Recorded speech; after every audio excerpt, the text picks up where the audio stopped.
भारत की जनसंख्या आज 138 करोड़ से भी ज़्यादा है और हर साल लगभग 1% की दर से ये बढ़ती जा रही है।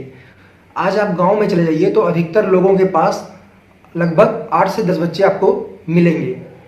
और जब आप ये पता करने की कोशिश करेंगे कि लोगों के पास इतने ज़्यादा बच्चे क्यों हैं, तो आपको उसमें एक बात ये पता लगेगी कि अधिक बच्चे पैदा करना गांव में मर्दानगी का सबूत होता है और महिलाओं के अधिक सहनशील होने का सबूत होता है। और ये गांव के लोग अपने बच्चों के मुंडन और जन्मदिन पर हज़ारों रुपए खर्च कर देते हैं, लेकिन जब बात आती है शिक्षा की तो ये उसके लिए उनको कलम और कॉपी तक मुहैया नहीं करा पाते। एक और मजेदार कारण है गांव में अधिक बच्चे पैदा होने का।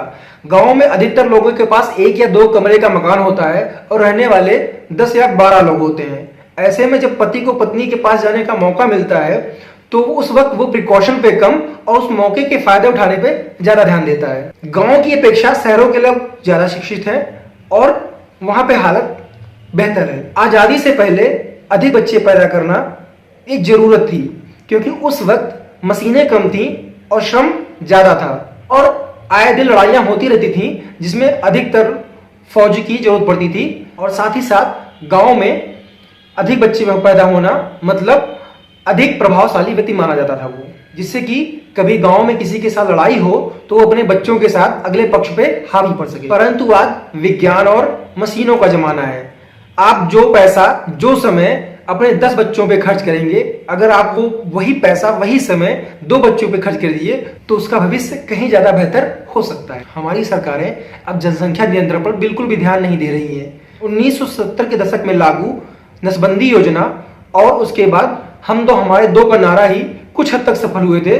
उसके बाद से जितनी भी योजनाएं आई हैं वो धरातल पर सिद्ध नहीं हो पाई हैं। हमारे देश के राजनेता खुद नहीं चाहते कि इस देश की जनसंख्या रुके, क्योंकि वो जानते हैं कि जितनी समस्याएं हैं वो जनसंख्या से ही शुरू होती हैं।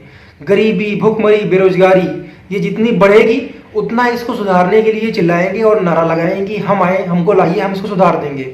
और ये इसी से अपनी राजनीति हर बार चमकाते रहेंगे। अगर देखा जाए तो हमारे देश के विकसित होने में बढ़ती हुई जनसंख्या कहीं ना कहीं रुकावट पैदा कर रही है। अब मैं आपको इसको एक उदाहरण से समझाता हूं।